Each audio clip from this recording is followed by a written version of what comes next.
بسم اللہ الرحمن الرحیم۔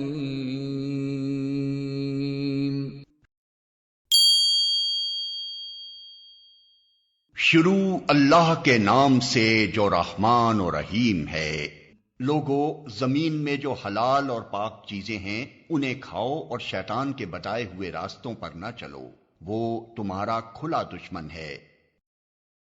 تمہیں بدی اور فحش کا حکم دیتا ہے اور یہ سکھاتا ہے کہ تم اللہ کے نام پر وہ باتیں کہو جن کے متعلق تمہیں علم نہیں ہے کہ وہ اللہ نے فرمائی ہیں۔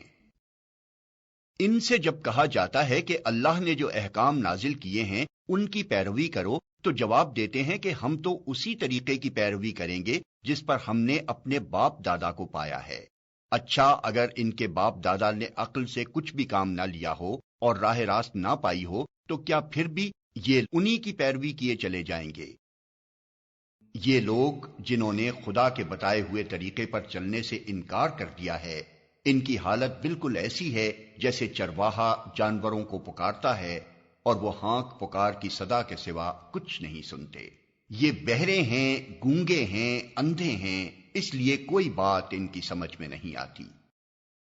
اے لوگو جو ایمان لائے ہو، اگر تم حقیقت میں اللہ ہی کی بندگی کرنے والے ہو تو جو پاک چیزیں ہم نے تمہیں بخشی ہیں انہیں بے تکلف کھاؤ اور اللہ کا شکر ادا کرو۔ اللہ کی طرف سے اگر کوئی پابندی تم پر ہے تو وہ یہ ہے کہ مردار نہ کھاؤ، خون سے اور سور کے گوشت سے پرہیز کرو، اور کوئی ایسی چیز نہ کھاؤ جس پر اللہ کے سوا کسی اور کا نام لیا گیا ہو۔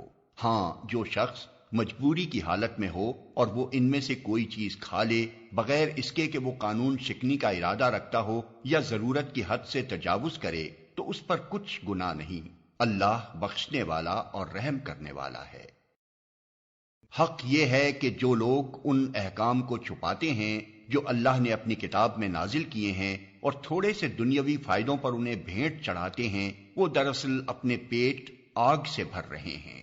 قیامت کے روز اللہ ہرگز ان سے بات نہ کرے گا، نہ انہیں پاکیزہ ٹھہرائے گا، اور ان کے لیے دردناک سزا ہے۔ یہ وہ لوگ ہیں جنہوں نے ہدایت کے بدلے ضلالت خریدی اور مغفرت کے بدلے عذاب مول لے لیا۔ کیسا عجیب ہے ان کا حوصلہ کہ جہنم کا عذاب برداشت کرنے کے لیے تیار ہیں۔ یہ سب کچھ اس وجہ سے ہوا کہ اللہ نے تو ٹھیک ٹھیک حق کے مطابق کتاب نازل کی تھی، مگر جن لوگوں نے کتاب میں اختلافات نکالے وہ اپنے جھگڑوں میں حق سے بہت دور نکل گئے۔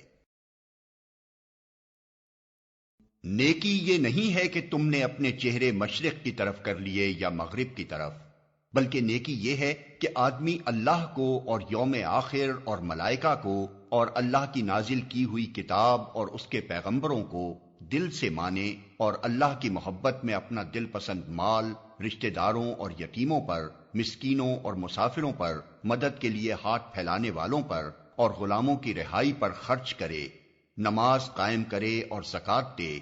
اور نیک وہ لوگ ہیں کہ جب عہد کریں تو اسے وفا کریں، اور تنگی و مصیبت کے وقت میں اور حق و باطل کی جنگ میں صبر کریں۔ یہ ہیں راست باز لوگ، اور یہی لوگ متقی ہیں۔ اے لوگو جو ایمان لائے ہو، تمہارے لیے قتل کے مقدموں میں قصاص کا حکم لکھ دیا گیا ہے۔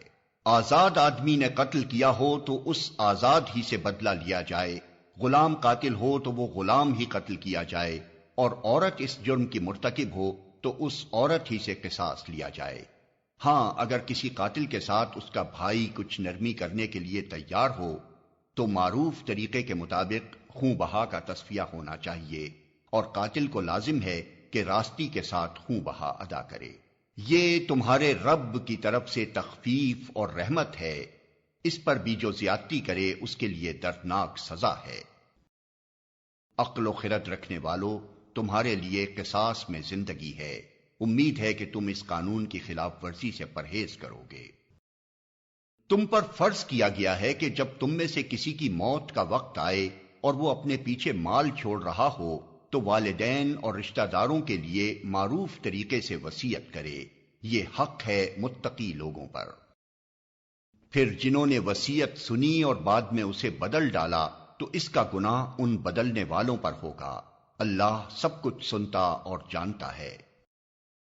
البتہ جس کو یہ اندیشہ ہو کہ وصیت کرنے والے نے نادانستہ یا قصدن حق تلفی کی ہے اور پھر معاملے سے تعلق رکھنے والوں کے درمیان وہ اصلاح کرے تو اس پر کچھ گناہ نہیں ہے۔ اللہ بخشنے والا اور رحم فرمانے والا ہے۔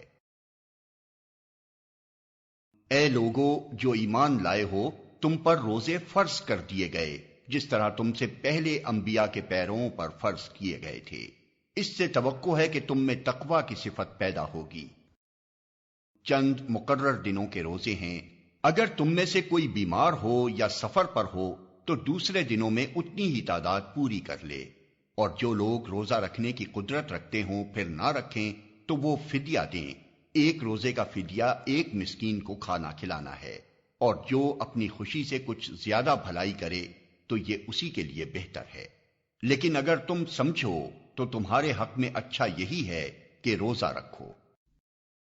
رمضان وہ مہینہ ہے جس میں قرآن نازل کیا گیا، جو انسانوں کے لیے سراسر ہدایت ہے اور ایسی واضح تعلیمات پر مشتمل ہے جو راہ راست دکھانے والی اور حق و باطل کا فرق کھول کر رکھ دینے والی ہیں۔ لہذا اب سے جو شخص اس مہینے کو پائے اس کو لازم ہے کہ اس پورے مہینے کے روزے رکھے، اور جو کوئی مریض ہو یا سفر پر ہو تو وہ دوسرے دنوں میں روزوں کی تعداد پوری کرے۔ اللہ تمہارے ساتھ نرمی کرنا چاہتا ہے، سختی کرنا نہیں چاہتا۔ اس لیے یہ طریقہ تمہیں بتایا جا رہا ہے تاکہ تم روزوں کی تعداد پوری کر سکو، اور جس ہدایت سے اللہ نے تمہیں سرفراز کیا ہے اس پر اللہ کی کبریائی کا اظہار و اعتراف کرو اور شکر گزار بنو۔ اور اے نبی، میرے بندے اگر تم سے میرے متعلق پوچھیں تو انہیں بتا دو کہ میں ان سے قریب ہی ہوں۔ پکارنے والا جب مجھے پکارتا ہے میں اس کی پکار سنتا اور جواب دیتا ہوں، لہٰذا انہیں چاہیے کہ میری دعوت پر لبیک کہیں اور مجھ پر ایمان لائیں۔ یہ بات تم انہیں سنا دو، شاید کہ وہ راہ راست پا لیں۔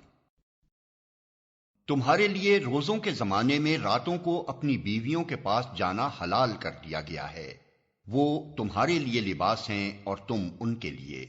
اللہ کو معلوم ہو گیا کہ تم لوگ چپکے چپکے اپنے آپ سے خیانت کر رہے تھے، مگر اس نے تمہارا قصور معاف کر دیا اور تم سے درگزر فرمایا۔ اب تم اپنی بیویوں کے ساتھ شب باشی کرو اور جو لطف اللہ نے تمہارے لیے جائز کر دیا ہے اسے حاصل کرو۔ نیز راتوں کو کھاؤ پیو یہاں تک کہ تم کو سیاہی شب کی دھاری سے سپیدہ صبح کی دھاری نمایاں نظر آ جائے۔ تب یہ سب کام چھوڑ کر رات تک اپنا روزہ پورا کرو، اور جب تم مسجدوں میں معتکف ہو تو بیویوں سے مباشرت نہ کرو، یہ اللہ کی باندھی ہوئی حدیں ہیں، ان کے قریب نہ پھٹکنا۔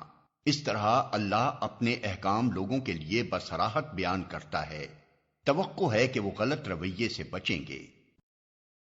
اور تم لوگ نہ تو آپس میں ایک دوسرے کے مال ناروا طریقے سے کھاؤ، اور نہ حاکموں کے آگے ان کو اس غرض کے لیے پیش کرو کہ تمہیں دوسرے کے مال کا کوئی حصہ قصدن ظالمانہ طریقے سے کھانے کا موقع مل جائے۔ لوگ تم سے چاند کی گھٹتی بڑھتی صورتوں کے متعلق پوچھتے ہیں، کہو یہ لوگوں کے لیے تاریخوں کی تعیین کی اور حج کی علامتیں ہیں۔ نیز ان سے کہو یہ کوئی نیکی کا کام نہیں ہے کہ تم اپنے گھروں میں پیچھے کی طرف سے داخل ہوتے ہو۔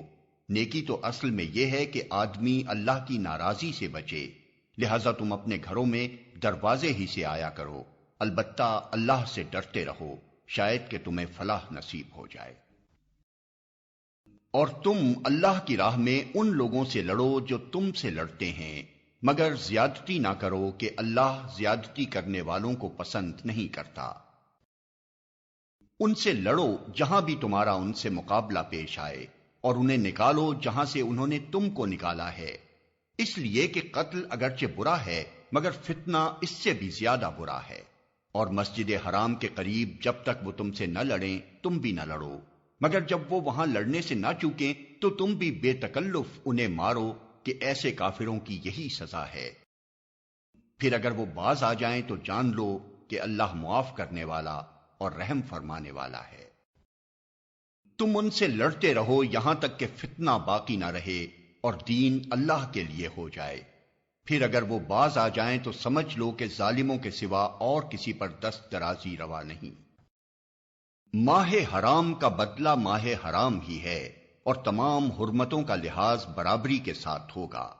لہذا جو تم پر دست درازی کرے تم بھی اسی طرح اس پر دست درازی کرو، البتہ اللہ سے ڈرتے رہو اور یہ جان رکھو کہ اللہ انہی لوگوں کے ساتھ ہے جو اس کی حدود توڑنے سے پرہیز کرتے ہیں۔ اللہ کی راہ میں خرچ کرو اور اپنے ہاتھوں اپنے آپ کو ہلاکت میں نہ ڈالو۔ احسان کا طریقہ اختیار کرو کہ اللہ محسنوں کو پسند کرتا ہے۔ اللہ کی خوشنودی کے لیے جب حج اور عمرے کی نیت کرو تو اسے پورا کرو، اور اگر کہیں گھر جاؤ تو جو قربانی میسر آئے اللہ کی جناب میں پیش کرو، اور اپنے سر نہ مونڈو جب تک کہ قربانی اپنی جگہ نہ پہنچ جائے، مگر جو شخص مریض ہو یا جس کے سر میں کوئی تکلیف ہو اور اس بنا پر اپنا سر منڈوا لے تو اسے چاہیے کہ فدیے کے طور پر روزے رکھے یا صدقہ دے یا قربانی کرے۔ پھر اگر تمہیں امن نصیب ہو جائے اور تم حج سے پہلے مکے پہنچ جاؤ تو جو شخص تم میں سے حج کا زمانہ آنے تک عمرے کا فائدہ اٹھائے وہ حسب مقدور قربانی دے، اور اگر قربانی میسر نہ ہو تو 3 روزے حج کے زمانے میں اور 7 گھر پہنچ کر، اس طرح پورے 10 روزے رکھ لے۔ یہ رعایت ان لوگوں کے لیے ہے جن کے گھر بار مسجد حرام کے قریب نہ ہوں۔ اللہ کے ان احکام کی خلاف ورزی سے بچو اور خوب جان لو کہ اللہ سخت سزا دینے والا ہے۔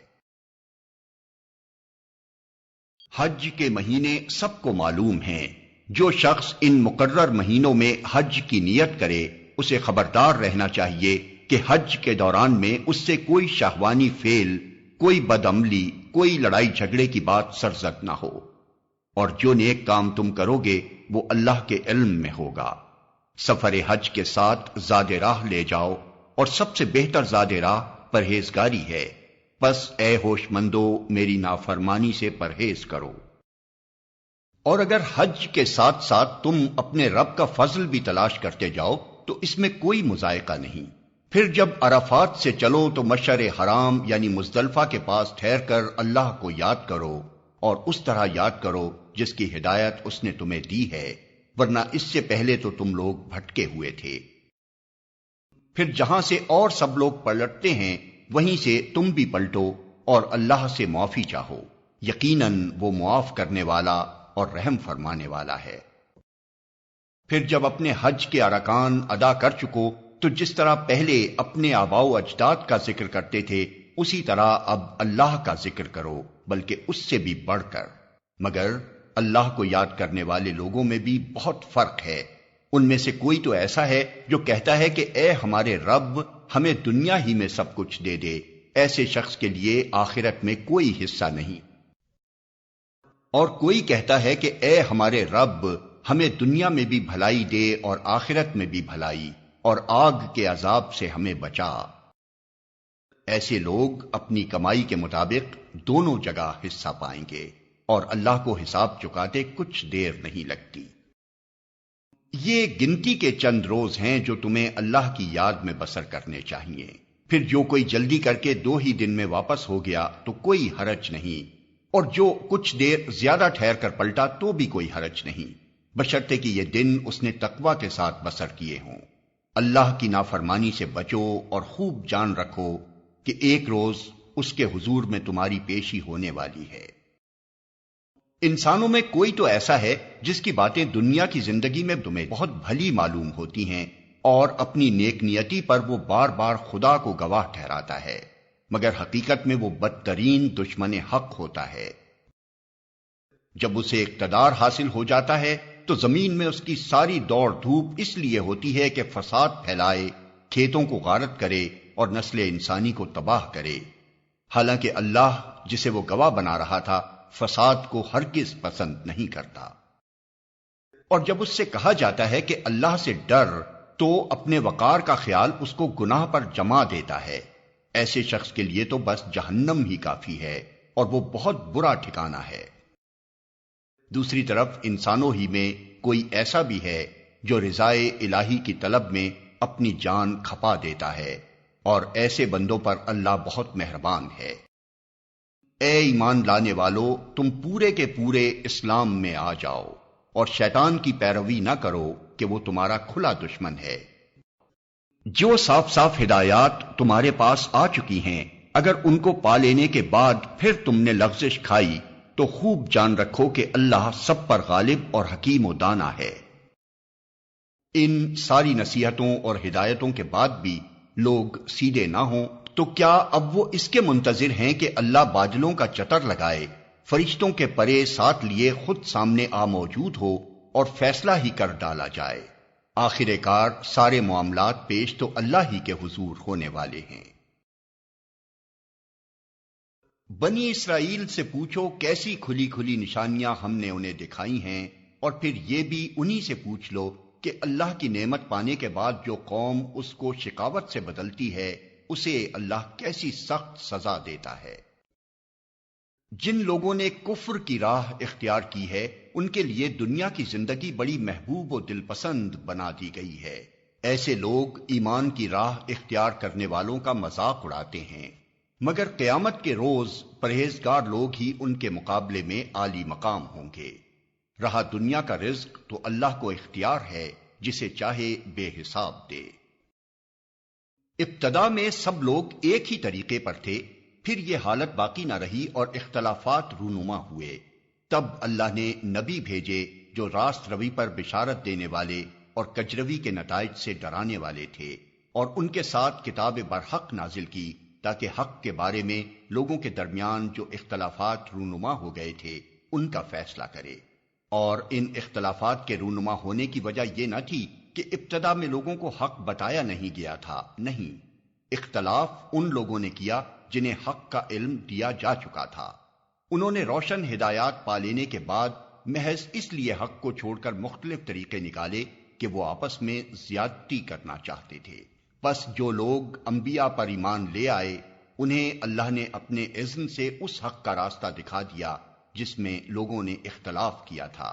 اللہ جسے چاہتا ہے راہ راست دکھا دیتا ہے۔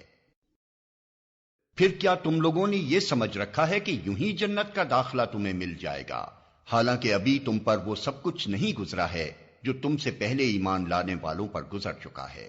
ان پر سختیاں گزریں، مصیبتیں آئیں، ہلا مارے گئے، حتیٰ کہ وقت کا رسول اور اس کے ساتھی اہل ایمان چیخ اٹھے کہ اللہ کی مدد کب آئے گی۔ اس وقت انہیں تسلی دی گئی کہ ہاں اللہ کی مدد قریب ہے۔ لوگ پوچھتے ہیں ہم کیا خرچ کریں؟ جواب دو کہ جو مال بھی تم خرچ کرو اپنے والدین پر، رشتہ داروں پر، یتیموں اور مسکینوں اور مسافروں پر خرچ کرو، اور جو بھلائی بھی تم کرو گے اللہ اس سے باخبر ہوگا۔ تمہیں جنگ کا حکم دیا گیا ہے اور وہ تمہیں ناگوار ہے۔ ہو سکتا ہے کہ ایک چیز تمہیں ناگوار ہو اور وہی تمہارے لیے بہتر ہو، اور ہو سکتا ہے کہ ایک چیز تمہیں پسند ہو اور وہی تمہارے لیے بری ہو۔ اللہ جانتا ہے، تم نہیں جانتے۔ لوگ پوچھتے ہیں ماہ حرام میں لڑنا کیسا ہے؟ کہو اس میں لڑنا بہت برا ہے، مگر راہ خدا سے لوگوں کو روکنا اور اللہ سے کفر کرنا اور مسجد حرام کا راستہ خدا پرستوں پر بند کرنا اور حرم کے رہنے والوں کو وہاں سے نکالنا اللہ کے نزدیک اس سے بھی زیادہ برا ہے، اور فتنہ خوریزی سے شدید تر ہے۔ وہ تو تم سے لڑے ہی جائیں گے، حتیٰ کہ اگر ان کا بس چلے تو تمہیں اس دین سے پھیر لے جائیں۔ اور یہ خوب سمجھ لو کہ تم میں سے جو کوئی اس دین سے پھرے گا اور کفر کی حالت میں جان دے گا، اس کے اعمال دنیا اور آخرت دونوں میں ضائع ہو جائیں گے۔ ایسے سب لوگ جہنمی ہیں اور ہمیشہ جہنم ہی میں رہیں گے۔ بخلاف اس کے جو لوگ ایمان لائے ہیں اور جنہوں نے خدا کی راہ میں اپنا گھر بار چھوڑا اور جہاد کیا ہے، وہ رحمت الہی کے جائز امیدوار ہیں، اور اللہ ان کی لغزشوں کو معاف کرنے والا اور اپنی رحمت سے انہیں نوازنے والا ہے۔ پوچھتے ہیں شراب اور جوئے کا کیا حکم ہے؟ کہو ان دونوں چیزوں میں بڑی خرابی ہے، اگرچہ ان میں لوگوں کے لیے کچھ منافع بھی ہیں، مگر ان کا گناہ ان کے فائدے سے بہت زیادہ ہے۔ پوچھتے ہیں ہم راہ خدا میں کیا خرچ کریں؟ کہو جو کچھ تمہاری ضرورت سے زیادہ ہو۔ اس طرح اللہ تمہارے لیے صاف صاف احکام بیان کرتا ہے، شاید کہ تم دنیا اور آخرت دونوں کی فکر کرو۔ پوچھتے ہیں یتیموں کے ساتھ کیا معاملہ کیا جائے؟ کہو جس طرز عمل سے ان کے لیے بھلائی ہو وہی اختیار کرنا بہتر ہے۔ اگر تم اپنا اور ان کا خرچ اور رہنا سہنا مشترک رکھو تو اس میں کوئی مذائقہ نہیں، آخر وہ تمہارے بھائی بند ہی تو ہیں۔ برائی کرنے والے اور بھلائی کرنے والے دونوں کا حال اللہ پر روشن ہے۔ اللہ چاہتا تو اس معاملے میں تم پر سختی کرتا، مگر وہ صاحب اختیار ہونے کے ساتھ صاحب حکمت بھی ہے۔ تم مشرک عورتوں سے ہرگز نکاح نہ کرنا جب تک کہ وہ ایمان نہ لے آئیں۔ ایک مومن لونڈی مشرک شریف زادی سے بہتر ہے اگرچہ وہ تمہیں بہت پسند ہو، اور اپنی عورتوں کے نکاح مشرک مردوں سے کبھی نہ کرنا جب تک کہ وہ ایمان نہ لے آئیں۔ ایک مومن غلام مشرک شریف سے بہتر ہے اگرچہ وہ تمہیں بہت پسند ہو۔ یہ لوگ تمہیں آگ کی طرف بلاتے ہیں، اور اللہ اپنے اذن سے تم کو جنت اور مغفرت کی طرف بلاتا ہے، اور وہ اپنے احکام واضح طور پر لوگوں کے سامنے بیان کرتا ہے۔ توقع ہے کہ وہ سبق لیں گے اور نصیحت قبول کریں گے۔ پوچھتے ہیں حیض کا کیا حکم ہے؟ کہو وہ ایک گندگی کی حالت ہے، اس میں عورتوں سے الگ رہو اور ان کے قریب نہ جاؤ جب تک کہ وہ پاک صاف نہ ہو جائیں، پھر جب وہ پاک ہو جائیں تو ان کے پاس جاؤ اس طرح جیسا کہ اللہ نے تم کو حکم دیا ہے۔ اللہ ان لوگوں کو پسند کرتا ہے جو بدی سے باز رہیں اور پاکیزگی اختیار کریں۔ تمہاری عورتیں تمہاری کھیتیاں ہیں، تمہیں اختیار ہے جس طرح چاہو اپنی کھیتی میں جاؤ، مگر اپنے مستقبل کی فکر کرو اور اللہ کی ناراضی سے بچو۔ خوب جان لو کہ تمہیں ایک دن اس سے ملنا ہے، اور اے نبی جو تمہاری ہدایات کو مان لیں انہیں فلاح و سعادت کا مژدہ سنا دو۔ اللہ کے نام کو ایسی قسمیں کھانے کے لیے استعمال نہ کرو جن سے مقصود نیکی اور تقوی اور بندگان خدا کی بھلائی کے کاموں سے باز رہنا ہو۔ اللہ تمہاری ساری باتیں سن رہا ہے اور سب کچھ جانتا ہے۔ جو بے معنی قسمیں تم بلا ارادہ کھا لیا کرتے ہو ان پر اللہ گرفت نہیں کرتا، مگر جو قسمیں تم سچے دل سے کھاتے ہو ان کی باز پرس وہ ضرور کرے گا۔ اللہ بہت درگزر کرنے والا اور بردبار ہے۔ جو لوگ اپنی عورتوں سے تعلق نہ رکھنے کی قسم کھا بیٹھتے ہیں ان کے لیے 4 مہینے کی مہلت ہے۔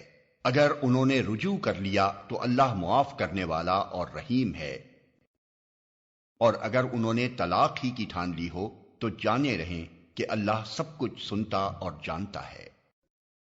جن عورتوں کو طلاق دی گئی ہو وہ 3 مرتبہ ایام ماہواری آنے تک اپنے آپ کو روکے رکھیں، اور ان کے لیے یہ جائز نہیں ہے کہ اللہ نے ان کے رحم میں جو کچھ خلق فرمایا ہو اسے چھپائیں۔ انہیں ہرگز ایسا نہ کرنا چاہیے اگر وہ اللہ اور روز آخر پر ایمان رکھتی ہیں۔ ان کے شوہر تعلقات درست کر لینے پر آمادہ ہوں تو وہ اس عدت کے دوران میں انہیں پھر اپنی زوجیت میں واپس لے لینے کے حقدار ہیں۔ عورتوں کے لیے بھی معروف طریقے پر ویسے ہی حقوق ہیں جیسے مردوں کے حقوق ان پر ہیں، البتہ مردوں کو ان پر ایک درجہ حاصل ہے، اور سب پر اللہ غالب اقتدار رکھنے والا اور حکیم و دانا موجود ہے۔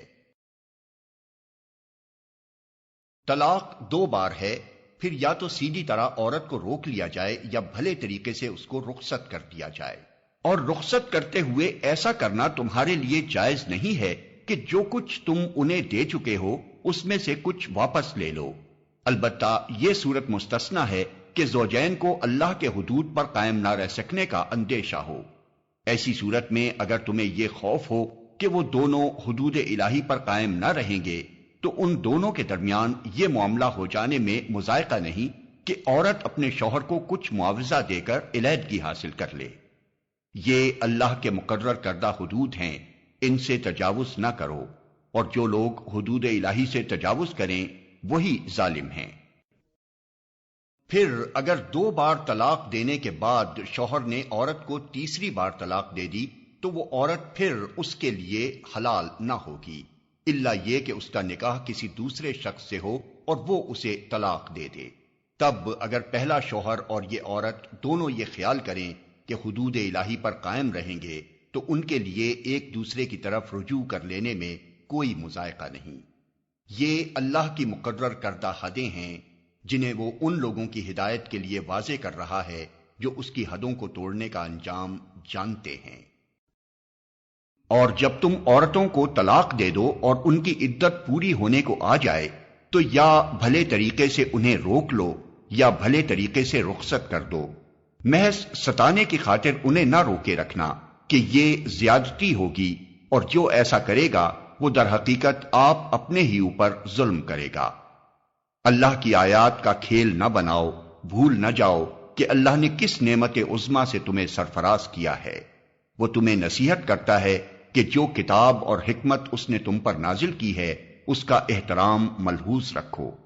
اللہ سے ڈرو اور خوب جان لو کہ اللہ کو ہر بات کی خبر ہے۔ جب تم اپنی عورتوں کو طلاق دے چکو اور وہ اپنی عدت پوری کر لیں تو پھر اس میں مانے نہ ہو کہ وہ اپنے زیر تجویز شوہروں سے نکاح کر لیں، جبکہ وہ معروف طریقے سے باہم مناکحت پر راضی ہوں۔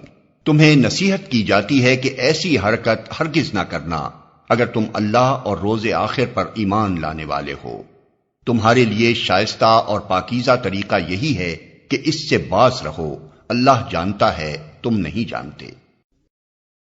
جو باپ چاہتے ہوں کہ ان کی اولاد پوری مدت رضاعت تک دودھ پیے تو مائیں اپنے بچوں کو کامل 2 سال دودھ پلائیں۔ اس صورت میں بچے کے باپ کو معروف طریقے سے انہیں کھانا کپڑا دینا ہوگا، مگر کسی پر اس کی وسعت سے بڑھ کر بار نہ ڈالنا چاہیے۔ نہ تو ماں کو اس وجہ سے تکلیف میں ڈالا جائے کہ بچہ اس کا ہے، اور نہ باپ ہی کو اس وجہ سے تنگ کیا جائے کہ بچہ اس کا ہے۔ دودھ پلانے والی کا یہ حق جیسا بچے کے باپ پر ہے ویسا ہی اس کے وارث پر بھی ہے۔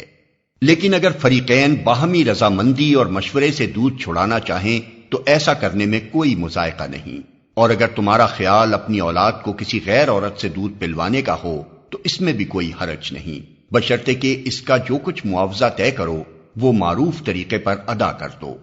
اللہ سے ڈرو اور جان رکھو کہ جو کچھ تم کرتے ہو سب اللہ کی نظر میں ہے۔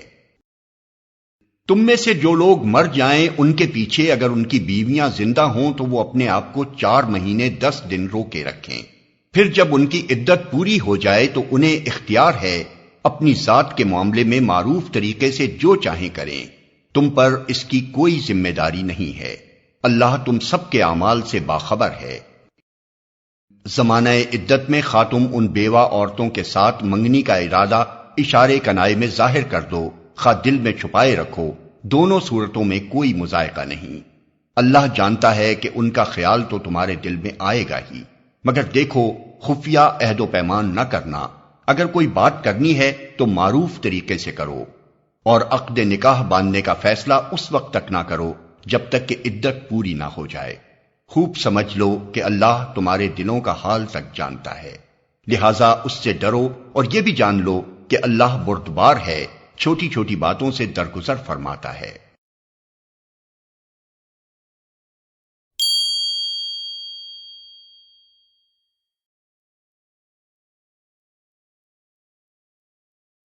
All across